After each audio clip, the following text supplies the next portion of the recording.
Sumatin po ang biyaya, awa, habag, pagkapala, katotohanan, kapayapaan, pag-ibig mula kay Payawa. Isang magandang umaga, tanghali, hapon, gabi sa lahat po ng inabot ang panghal ng munting channel ito. Sa iba't ibang panig ng buong mundo, maging sa atin sa buong Pilipinas. At muli nating pasalamatan si Payawa sa buhay na ipinagkaloob niya sa bawat kapatid sa kapulungan, maging sa lahat po ng ating mga mahal sa buhay. Maraming pong salamat, Payawa. Ngayon po ay July 5, 2025, ganap ng alas 4:24 ng hapon dito sa atin sa buong Pilipinas. Magandang hapon po sa lahat po ng ating mga viewers. Magandang hapon Luzon, Visayas at Mindanao. Magandang hapon po sa lahat po ng ating mga kapatiran sa iba't ibang panig ng buong mundo. Magandang hapon sa lahat po ng nagbukas ng kanilang mga cellphones, kanilang mga tahanan upang kayo po ay mapanood, mapakinggan. Ito po sa ating ginagawang pangaral araw-araw, Lunes hanggang Sabado, alas 4:30 ng hapon. Muli isang mabiyayang pahinig sa bawat isa at loobin po ni Payawa na mabukas siya ng pangunawa sa lahat ng aabutin ng pangaral ng Assembly of Yahweh. Ang ating po paksa sa hapon po ito, kaunting kalaman sa kasulatan. Tayo po ay nasa ika-anim ng nasa ika-anim na bahagi na po tayo, at ang ating po paksa yung nakalagay sa Galatia 1:10 bilang panghuli. Sabi niya, bakit ko sinasabi ito? Dahil ba nais kong mapuri ang tao? Mapuri ng tao? Hindi. Ang papuri lamang ng Diyos ang tanging kong hinahangad. Sinisikap ko bang magbigay lugod sa tao? Hindi. Kung yan ang talagang hangad ko, hindi na sana ako naging alipin ni Kristo. Yun po, muli pasalamatan natin si Payawa sa buhay na ibinahagi pa niya sa bawat isa sa atin sa hapon po ito. Sa lahat po ng ating mga mahal sa buhay, tayo po ay magpasalamat sa mga kapatid sa kapulungan. Pasalamatan po natin si Payawa sa pagkakataon na binabahagi pa sa bawat isa. Magandang hapon, Brad Emiliano Umali, Juliet Umali, Troy Corsiga, Sister Chris de la Cruzquin, Lolita Corsiga, Brad Belcredo Betes, Melchor Pasis, Brad Sam Botoni, ayun. At saka si Brad Pedro at Dominga Bedes. Mga magulang ni Brad Belcredo Bedes. Araw-araw po nakikinig sila.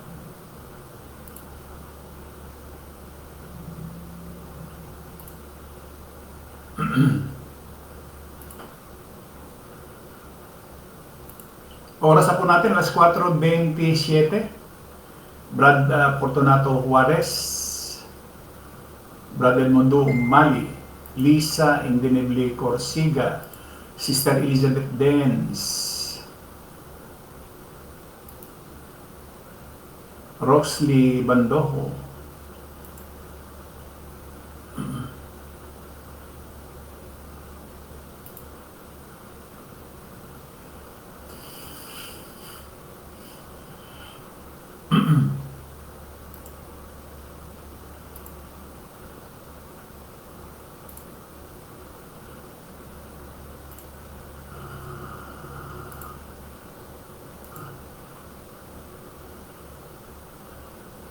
Brad Jesse Juarez, Sister Vivian Bandojo Mana, Sister Loren Paulan Fernandez,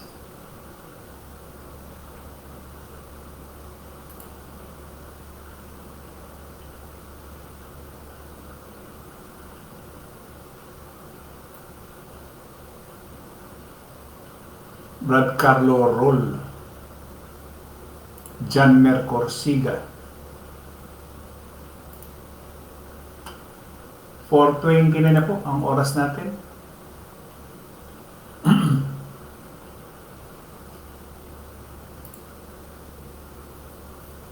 So bilang panghuling bahagi na itong ating tinatalakay, Ang sabi ni Pablo ay, bakit ko sinasabi ito? Alin ba yung sinasabi niya? Yung bang sinabi niya na subalit kahit kami o isang anghel mula sa langit ang mangaral sa inyo ng magandang balita na iba sa ipinangaral namin sa inyo ay parusahan nawa siya ng Diyos. Yun ba? Bakit ko sinasabi ito? Dahil ba nais kong mapuri ng tao? Ang papuri lamang ng Diyos ang tangi kong hinahangad. Ibig sabihin, no, ang hangad ni Pablo ay yung kanyang tagapakinig ay hindi ibig sabihin naghahangad ba akong pasayahin yung mga taong aking tagapakinig.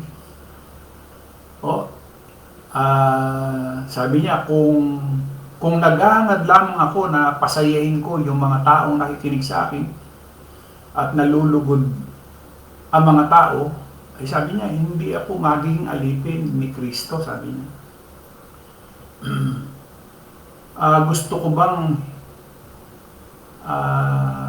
hikayatin ang mga tao sa aking sarili? O inaalala niya si Abay Hawa doon sa kanyang mga ipinahayag?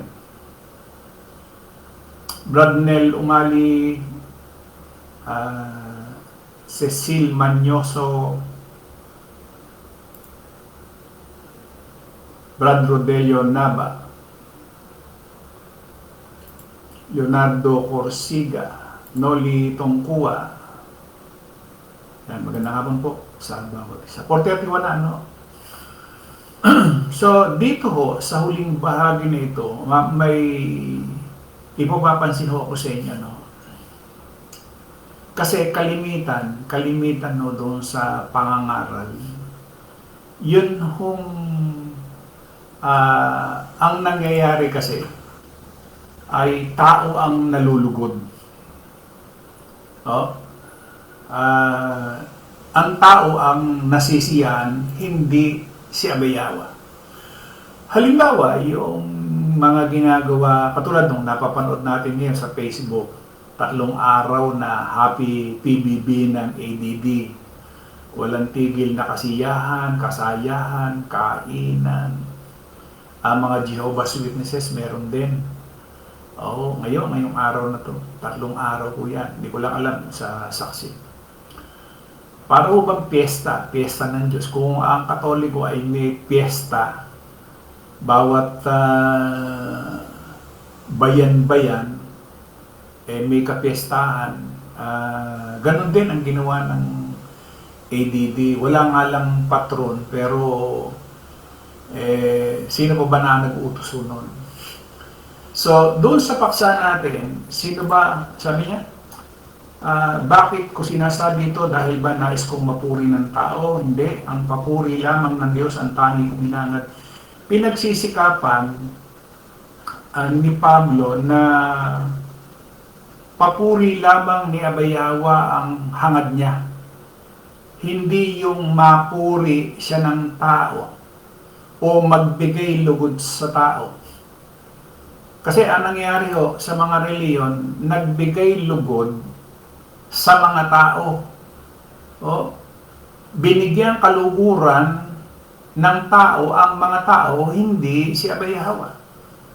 Si Pablo iba ang katuwiran. No? Kaya makikita natin na walang aral si Pablo na aral ng mga reliyon. Kaya nga, doon sa ating mga ginagawang pag-aaral, pinakikita ni Pablo, nung kanyang mga isinulat, na kakaiba doon sa galaw ng mga reliyon. Kung bakit ang reliyon kasi, kung alin yung bagay na hindi iniuutos, yung hindi iniuutos, yun ang ginagawa ng mga reliyon. Yung halimbawa, yung katulad yan, Happy Fiesta. Si Pablo walang ganyan nung unang siglo. Maging ang Kristo, wala rin. Sina Pedro, wala rin. Wala akong ganyan eh. Walang ganyan yung happy, yung happy fiesta na sinasabi nila. Tapos kumuha pa ng sita sa Jeremias na pinatutungkulan naman doon sa salitang pagpapasalamat ay walang iba kundi ang mga Hudyo. So, talagang nilinlang, kaya nga yung sinasabi ko sa inyo kahapon, mas maraming pinapatay ang mga reliyon. Milyon ang pinapatay ng mga reliyon, spiritually dead. Kaya nga nakakalungkot na iilan na lamang yung kapulungan ay pwede pang madamay. Iilan-ilan lang yung nasa kapulungan pero pwede pang madamay. Dahil alam niyo kung bakit? Napakahina ng laman. Kaya mas marami ang talagang hindi magkakaroon ng kaligtasan sa kasalanan dahil napakahina talaga ng laman. Sabi ko nga mas sinusunod ng tao yung laman. Yun ang nakakalungkot. Napakarami na ng patay spiritually. Ilan ba yung relihiyon na yan? Napakarami yun. Talagang bilyon. Hindi lang naman milyon bilyon mo ang bilang Hindi ba? Nasabi ni Pablo dito sa pangalawang Korinto 5:9. Sabi niya, kaya naman ang pinakananais namin ay maging kalugod-lugod sa Kanya, maging nasa katawang lupa o maging nasa piling niya, sapagkat lahat tayo haharap sa hukuman ni Kristo, tatanggap ng nararapat tayo sa ating mga gawang mabuti o masama nang tayo nabubuhay pa sa katawang ito. Kaya yung sinabi niya, maging kalugod-lugod sa Kanya. Maging nasa katawang lupa, sabi niya. 11. Kaya nga dahil may takot kami sa Panginoon, sinisikap namin hikayatin ng mga tao na manumbalik sa Kanya. Alam ng Diyos ang tunay naming pagkatao, tinaasahan kung kilala rin ninyo ako, sabi ni Pablo. Ganito kung magsalita si Pablo sabi niya doon sa pangalawang Korinto 12:19, FSB, marahil matagal na ninyong iniisip na ipinagtatanggol lang namin sa inyo ang aming sarili. At bilang mga nakay Kristo, nagsasalita kami sa harapan ng Diyos. Mga minamahal, ginagawa namin ang lahat ng mga ito upang kayo'y maging matatag. ASND, baka sa simula, magandang balita, bibliotagal, akala ba ninyo'y ipinagtatanggol namin ang aming sarili? Hindi. Mga minamahal, lahat ng ginagawa namin ay para sa ikabubuti ninyo. Nagsasalita kami sa harapan ng Diyos ayon sa kalooban ni Kristo. Kaya yung pagbabawal niya, nakahimat kami o isang anghel na mangaral sa inyo ng iba, sa ipinangaral namin ay matakwil. Anumang bagay na ginawa natin na lisya o hindi ipinangaral ni Pablo ay anathema. Kumbaga talagang yan ay nakatakda para hindi maligtas, nakatakda na para yan ay mapahamak. Anathema ang ibig sabihin. Kung hindi, paano ba natin naiibig? Pag sinabi natin iniibig natin si Abay Hawa, sumusunod tayo. Paano natin susundin ang isang hindi natin iniibig? Kasi bukang bibig ng maraming tao, iniibig ko ang Diyos, iniibig ko sa kapulungan si Abay Hawa, pero ang tanong doon, pag sinabi ba natin iniibig natin siya, sinusunod ba natin o hindi? Kasi meron din sinasabi niya, sinasabi niyo, Panginoon, Panginoon, datapat hindi niyo naman tinutupad ang aking mga utos. Tinatawag niyo akong Panginoon, Panginoon, datapat hindi niyo naman tinutupad yung aking mga utos. Di ba? At meron sinabi si Pablo dito sa unang Tesalonica 2:4, sabi niya, kundi kung paano kami minarapat ng Diyos upang pagkatiwalaan kami ng Ebanghelyo, gayon namin sinasalita. Hindi gaya na nangagbibigay lugod sa mga tao, kundi sa Diyos na sumusubok ng aming mga puso. Sinasabi ni Pablo kung ano yung dapat sabihin, kasi yung iba, iniiwasan na magsalita patungkol doon sa sinasabi ni Pablo. Baka mamaya ay matisod. Meron hong ganun eh. Si Pablo mismo ang nagsasabi kung ano yung pinasasabi ni Abayawa sa kanya. Di ba? Bibigyan ko kayo ng mga marami ho kasing sabi ko nga ho, marami yung pinagagawa si Abayawa pero mas gusto ng tao huwag gawin. Yun ang nakakalungkot. Kahit ilang beses nating banggitin, basahin, ang nananaig pa rin ay yung tao, yung laman. Kasi kung sa espiritu, halimbawa, bibigyan ko lang kayo ng isang halimbawa. Kasi iniisip ng marami, minsan nagiging katitisuran kasi. Halimbawa, pagka bumanggit ka halimbawa noong salitang sa 13:16 ng Hebreo. Ito, nagiging katitisuran to. Pero, tinanin nyo ang sinasabi dito. Nagiging katitisuran ito sa iba. 13:16 ng Hebreo. Marami yung sinasabi, pero hindi ginagawa. Iba ang ginagawa.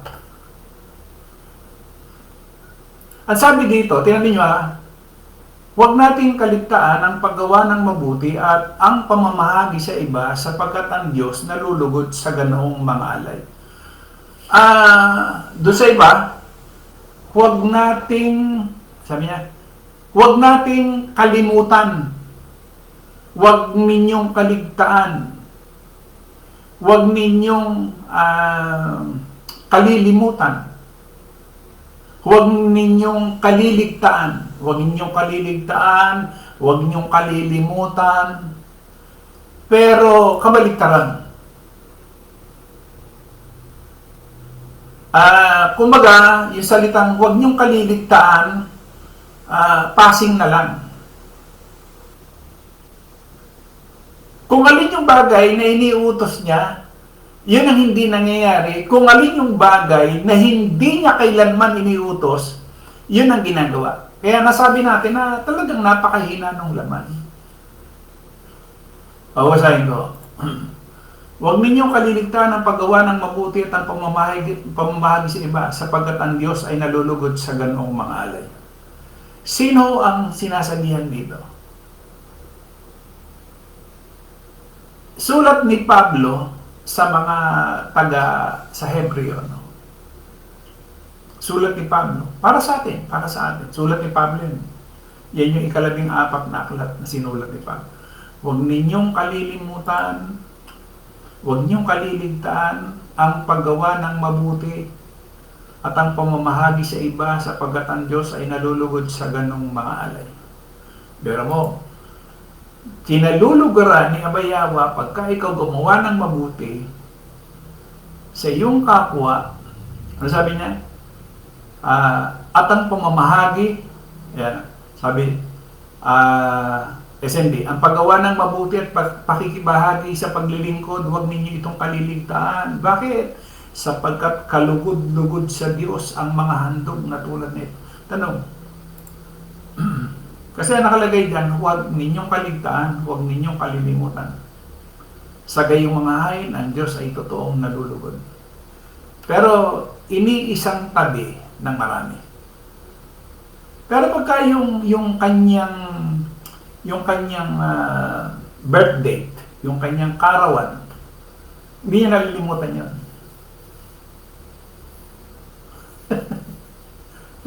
Hindi niya nalilimutan i-celebrate yung kanyang kaarawan, pero yung utos ni Abayawa na huwag mong kalilimutan kasi doon sa gagawin mong yun, nakalulugod sa kanya.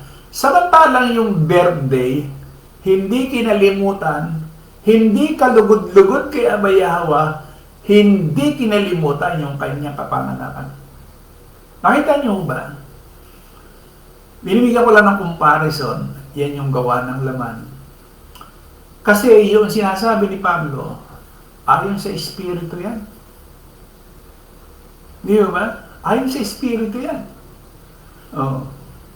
Sabi niya, huwag nating kalimutan ang paggawa ng mabuti at pagtulong sa iba dahil ang ganitong uri ng handog kalugod-lugod sa Diyos. Magandang balita Biblia Tagalog, huwag nating kaligtaan ang paggawa ng mabuti at ang pagtulong sa kapwa sapagkat yan ang alay na kinalulugdan ng Diyos. Bakit maraming panalangin hindi nakararating kay Abay Hawa? Ito, dun sa Panagoy, tingnan natin na. Sabi dito,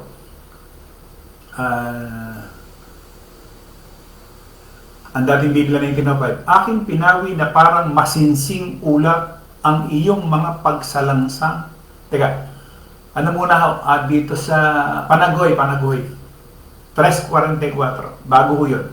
Sabi niya, ang Biblia Tagalog 1978, tinakpan mo ang iyong sarili ng alapaap na anupat hindi makadaan ng anumang panalangin.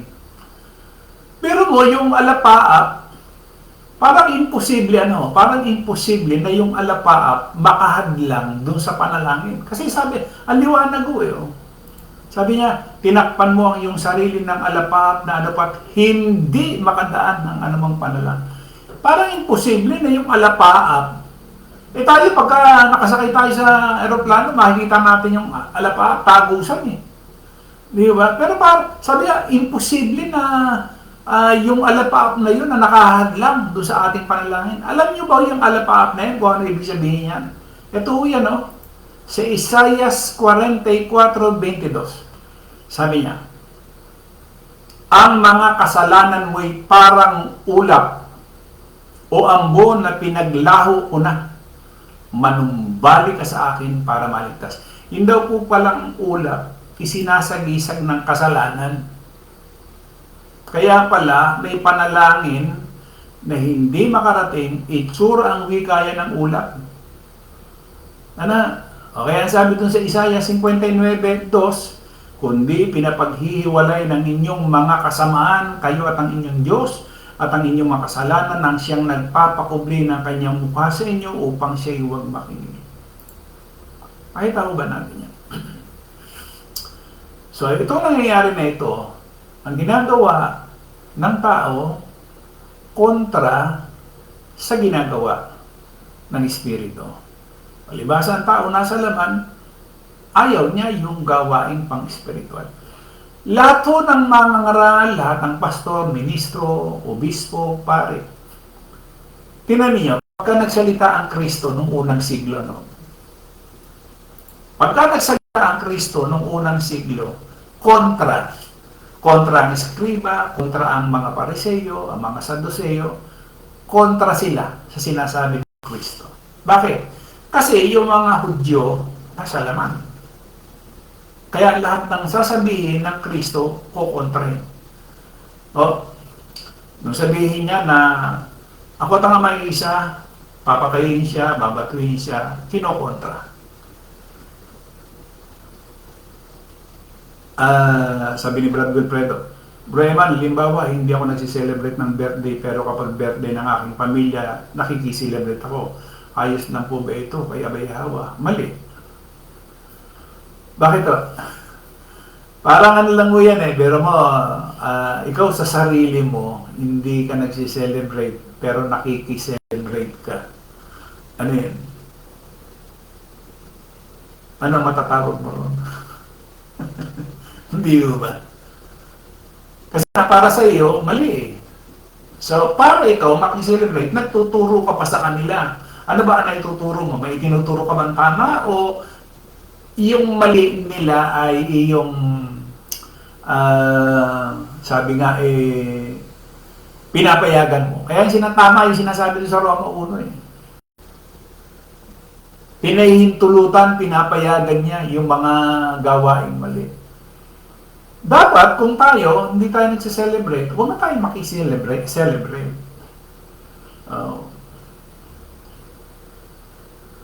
Bakit may panahong nagkaganyan din ako Kaya lamang sabi ko hindi ko alam Talagang hindi ko alam na birthday nung aking anak. Alam ng aking anak, talagang hindi ako nagsiselebrate. Wala. kumbaga, yung aking isip, wala talagang, nalimutan ko na kasi yung mga birthday ng aking mga anak eh. Ang parang pang ano lang niya sa akin is, parang kainan, budol fight. Aba, eh pagdating ho doon na yan, may birthday pala. Leo ba? Doon makikita natin, laban na laban sa kalooban. Oo, laban na laban sa kalooban. Pero hindi ibig sabihin na ako ba nagkasala doon sa puntong yun. Eh kung alam ko lang on the spot bakit pa?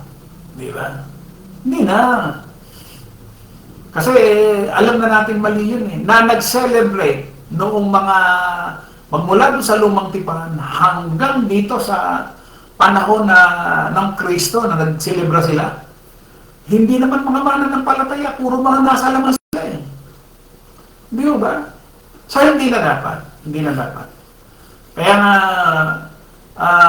pagka yung isang bagay at mali na sinasang-ayunan natin, tinutulungan lamang natin. Tumutulong lang tayo doon sa mali. Oh. Halimbawa, rin nga, yung tanong ni bro, hindi ayos yun, hindi tama dahil para sa atin nga, mali nga eh. Tapos di ba? So, sana maging aral sa bawat isa atin. Kaya sabi mo kahit na anak ko pa yan, kahit na or kapatid, basta ganyang birthday, talagang inaano ko na, umiiwas na ako dahil mali. Di ba? Kaya ang sinasabi ni Pablo, sabi niya, dahil unang Tesalonica 2:4, dahil may rapat ng Diyos na sa amin na ipagkatiwala ang Ebanghelyo, nangangaral kami hindi upang bigyan kasiyahan ng tao, kundi ang Diyos na nakakasiyasat ng aming puso. Kaya yung ginagawang pangangaral ni Pablo at pangangaral na ginagawa natin, hindi natin binibigyang kaluguran o kasiyahan yung tao, kundi si Abay Hawa na nakasisiyasat ng aming puso, ng ating puso. Yun ang dapat, di ba? Kaya sabi niya doon sa mga kapatid sa Thessalonica, sabi niya, mga kapatid, kayo rin na nakakaalam na hindi nasayang ang pagpunta namin diyan sa inyo. Alam niyo na ang mga paghihirap at pag-alipustan na dinanas namin sa Pilipos bago pa man kami dumating diyan sa inyo. Pero sa kabila nito, binigyan kami ng Diyos ng lakas ng loob na ipangaral na magandang balita sa inyo kahit sa maraming hadlang. Ang pangangaral namin hindi batay sa kamalian, masamang hangarin o sa balak na manlinlang. 4. Sa halip, nangaral kami bilang mga karapat-dapat na katiwala ng Diyos ng kanyang magandang balita. Ginagawa namin ito hindi para kalugdan kami ng mga tao, kundi ng Diyos na siyang sumisiyasat sa mga puso namin. Pero ninyo, payag na payag sila. Merong piyesta ng Diyos na wala naman pala sa kasulatan. Sino ang nalulugod? Mga tao. Nakikita mo nyo kasiyahan, palakpakan, sayawan, kainan. Yung pala, hindi naman pala iniutos niya kaya. Di ba? Tuloy ko pa Alam nyo rin na hindi namin kayo dinaan sa matatamis na pananalita sa pangangaral namin. At hindi rin kami nangaral para samantalahin kayo. Ang Diyos mismo ang saksi namin. Hindi namin hinangad ang papuri ninyo o ng sino man. Kahit may karapatan kaming tumanggap nito bilang mga apostol ni Kristo. Sa halip naging maaruga kami sa inyo. Tulad ng isang mapagkalingang ina sa mga anak niya. At dahil mahal namin kayo, hindi lang ang magandang balita ang malugod naming ibinigay sa inyo, kundi pati na rin ang buhay namin. Dahil napamahal na kayo saan. Tiyak na natatandaan nyo pa, mga kapatid, ang pagsisikap namin nang nasa inyo pa kami habang ipinangangaral namin ang magandang balita ng Diyos. Araw, gabi-gabing nagtatrabaho para hindi kami maging pabigat sa inyo. Saksi namin kayo. At ang Diyos na ang pakikitungo namin sa inyo mga mananampalataya ay tapat, matuwid at walang kapintasan. Alam ninyong katulad ng isang ama sa kanyang mga anak, ang turing namin sa bawat isa inyo. Pinalalakas namin ang loob ninyo, pinapayuhan at pinihikayat na mamuhay ng karapat-dapat sa Diyos na humirang sa inyo para sa kanyang kaharian at kadakilaan. Nakita niyo ba yung mga sulat ni Pablo na yan? Kaya, kanina na itanong ko, anong dahilan? Bakit may mga panalangin na hindi nakarating dahil doon sa kasalanan? Kung alin yung bagay na pinagagawa niya, yun ang hindi ginagawa. At kung yung mga bagay na hindi niya pinagagawa, yun ang ginagawa ng tao. Ay, ibig sabihin, salungat. Salungat. Pagka yung mga bagay na ipinagagawa ni Abayawat, hindi natin ginagawa, at ang ginagawa natin, yung mga bagay na hindi niya ipinagagawa, wala si Abayawat sa atin. Kaya sabi niya doon sa mga kapatid sa Galacia, nagtataka ako kung bakit kagaling yung tumalikod sa Diyos na tumawag sa inyo. Once na ang ginawa natin ay yung mga bagay na hindi pinagagawa ni Abayawa, pinatalikuran natin si Abayawa. Ibig sabihin, kung tinalikuran natin si Abayawa, makasusumpong pa kaya tayo nung kaligtasan at magkakaroon pa kaya tayo ng buhay na walang ba? Yun ang isipin natin.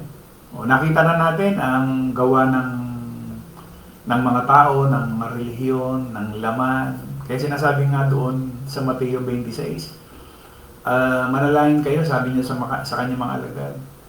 Yung espiritu may ibig pero napakahina ng laman. Totoo naman di ba iniwan siya? Natutulog. Yung kanyang mga alagad natutulog. Di ba?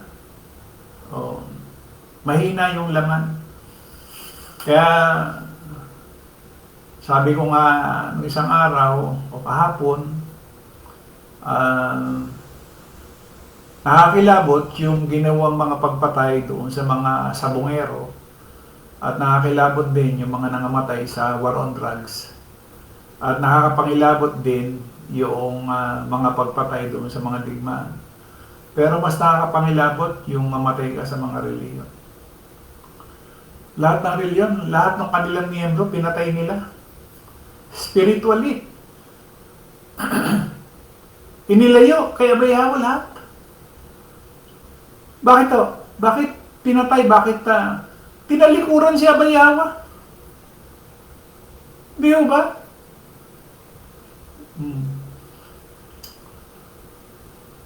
So, yun po mga kapatid. Sana loobin. At loobin ni Abayawa sa Monday. Tingnan naman natin yung mga... Yan, isang halimbawa yung binasa ko sa Hebreo. Yan ho yung pinagagawa ni Abayawa. Pero hindi ginagawa ng ilan. May gumagawa. Meron ding hindi. Siguro ang nagkakatuwiran ng marami, Brad, paano ko naman magagawa yung bagay niyan? Alam niyo ba pagka ganon yung naging katuwiran natin, ibig sabihin lamang yung nasa atin, wala palang kakanyahan na sundin yung kanyang ipinag-uutos. Yung palang banal na espiritu na ipinatira sa atin, wala palang kakanyahan na sundin yung mabuting gawa. Tama o mali? Kasi yung salita, Brad, paano naman, di ba? Iba na, yung bungad pa lamang, Brad, paano naman ibig sabihin lamang, nakakontra ka agad doon sa iniuutos Sabi niya, huwag nating kaligtaan, huwag nating kalimutan. Di ba? Ang paggawa ng mabuti pakikibahagi sa paglilingkod, huwag ninyong kaliligtaan. Bakit? Sapagkat kalugod-lugod sa Diyos ang mga handog na tulad nito. Yung pala yung bagay na kalugod-lugod, yun pa ang hindi nagagawa. Yung mga bagay na hindi kalugod-lugod, yun ang ginagawa. Ayan, birthday. Hindi kalugod-lugod yan. Hindi naman siya nag-utos yan. Sabi ba? So yun, mga kapatid. Loobin po na bayawa. Pero din mo dumali, menos nga sa gastos bro, pag nasa kapulungan, walang birthday, pang birthday natin, ipagpasalamat na lang natin kay Abayawa. Totoo yun. Lato ng kaalwanan ibinigay ni Abayawa sa bawat isa atin. Ang hindi lang magawa sa nakita natin, niloloko na ng mga relihiyon, ng mga founder, yung kanilang mga membro, no? Ang daming mga pinagagawa. Yan yung sinasabi nilang piyesta ng Diyos. Hindi po pwedeng hindi sila naglabas ng pera dyan. Bawat membro, hindi po pwede. Yung mga naging handa niyan, hindi po pwedeng hindi sila naglabas ng pera niyan. Natural, naganda. Hindi naman yung pamunuan maglalabas dyan. Di ba? Oh. Ipinanghihingi nila ng aircon, 7 million. O ipinanghingi lang sa mga miyembro na 7 million. Gano'ng kalaking aircon yun? Di ba? At Joel Suela, Bro Eman, yung mga pinatay na sabungero, may kaligtasan po ba yun? Sabungero bro, alam mo kasalanan yan yung sabungero, babaero, yung mga gawa ng laman, pag kaya namatay, hindi magkakaroon ng kaligtasan. Katulad niyan, nangamatay sila, may kaligtasan ba? Paano magkakaroon ng kaligtasan? Nagsusugal sila, gawain ng laman. Di ba sinasabi nga dun sa Roma 8? Ano nakalagay dito sa 8? Sabi niya, 5. Sapagkat ang mga ayon sa laman na nagsisitalima sa mga bagay ng laman. Datapot ang mga ayon sa Espiritu ay sa mga bagay ng Espiritu. 6. Sapagkat ang kaisipan ng laman ay kamatayan. Ayun. Ibig sabihin, hindi maliligtas kung ikaw ay sabongero, sugalero, babaero. Kasi kasalanan yan Namatay ka, na nagsusugal ka, nang bababae ka, may asawa ka na, may inaasawa ka pa, namatay ka, paano ka maliligtas doon? Hindi ka magkakaroon ng kaligtasan. Halimbawa, ngayon, mamayang gabi, namatay ka, namumuhay ka doon sa pakikiapid, hindi ka magkakaroon ng kaligtasan doon. Di ba? Paano ka magkakaroon ng kaligtasan doon buhay na buhay yung kasalanan? Ayan yung Roma 8:6. Sapagat ang kaisipan ng laman ay kamatayan. Di ba? 8:7. Sapagkat ang kaisipan ng laman, pakikipag-alit laban sa Diyos. Ano yan? Pakikipag-away. Kaaway mo ang Diyos. Pagka ikaw ay nasa laman, kaaway mo siya. Paano ka magkakaroon ng kaligtasan? Lasinggero ka, manginginom ka, may bisyo ka, namatay ka halimbawa, namatay ka mamayang gabi or bukas, hindi ka maliligtas. Di ba? Bakit? Nasa laman ka Anong hatol sa iyo? Kamatayan. Yan ang sinasabi ng kasultan. Hindi tayo nagkakaroon ng sariling opinion, sariling paghatol. Hindi. Hatol yan ang kasulatan. Galacia 5:19 hanggang 21. Diba? Yung mga namumuhay ayon sa laman. Kahit na makinig ka ng makinig, manood ka ng manood, at patuloy ka pa rin doon sa iyong pagkakasala, hindi ka maliligtas. Kaya sinasabi nga ni Pablo, bakit ko sinasabi ito? Dahil ba nais kong mapuri ng tao? Hindi. Ang papuri lamang ng Diyos ang tangi kong hinahangad. Sinisikap ko bang magbigay lugod sa tao? Halimbawa, yung tanong na yan, at pagkatapos sasabihin ko, pwede pang maligtas yan. Baka yan ay bago namatay, nakahingi pa ng tawad Sa palagay niyo ba, makakahingi pa ng tawad yun? Hindi nga kilala nila si Abayawa. Saka biglaan Biglaan yan Yung ikinukwento noong naging siya yung nagsasalaysay. Yung bang tinatali, ginagarote. Paano ka pa makapag-iisip na hihingi ka ng kapatawaran? At kung sakali man, Nahihingi ka ng kapatawaran. Tanong, pakikinggan ka pa kaya ni Abay Hawa doon sa time na yun? Eh hindi mo nga kilala si Abay Hawa, mas kilala mo yung manok, mas kilala mo yung pagsabong, o alam mo yung pagsabong, kaysa kay Abay Hawa. Paano mangyayari yun? Di ba? So hindi talaga magkakaroon ng kaligtasan yun. So yan po, lobby po ni Abay Hawa sa Lunes, ano? Tingnan naman natin yung lahat ng mga sinasabi ni Pablo na hindi nangyayari, hindi nagagawa. Yung sinasabi ni Pablo, batay doon sa kasulatan. Tingnan natin na.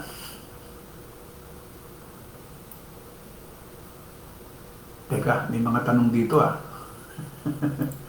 Teka, dino natin.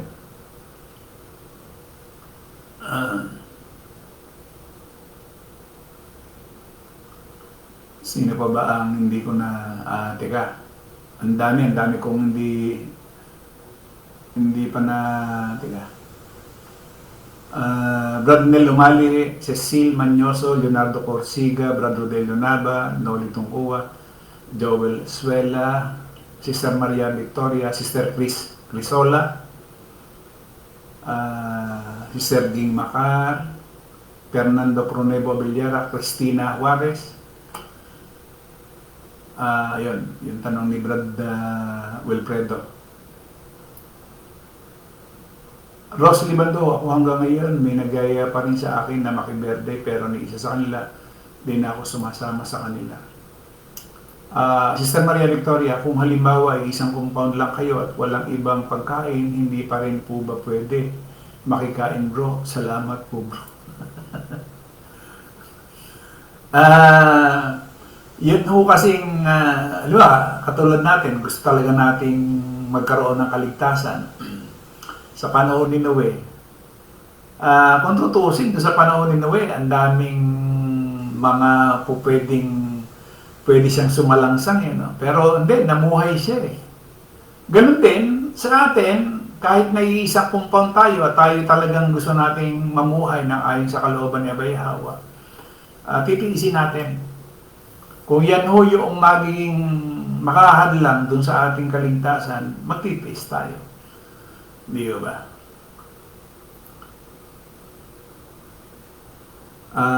Si San Maria Victoria, paano yun po, bro, kung walang mga celebrating, boring ang buhay sa mundong ito? Sa laman, talagang boring.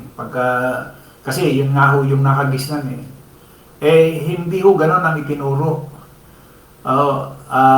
ng kasulatan. Kaya nga magkalaban yung laman at saka yung espiritu, no? Rose Libando, yung nakatanim na sa isip mong makibirthday ay sa pagano lang o nagsasamba sa mga Diyos-Diyosan lang. Pagka talagang gusto mong sumunod kay Abay Hawa, lahat ng bagay na inaakala mong para sa iyo ay mali, hindi mo nagagawin. Di ba? Kasi alam mo nang mali. Ngayon, kung halimbawa, wala pa yung banal na espiritu sa'yo, talagang gagawin mo yung mga bagay na laban sa espiritu. Jinkin Doberte, Edmundo Mali, Sebastian Juarez,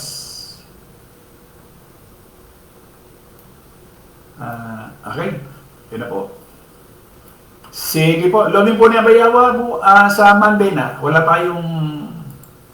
Wala ho tayong bukas, Sunday. Ayan. Kung lolomin tingnan mo natin yung sinasabi naman ni Pablo, hinggil doon sa mga bagay na may pagagawa, naiutos pero hindi ginagawa.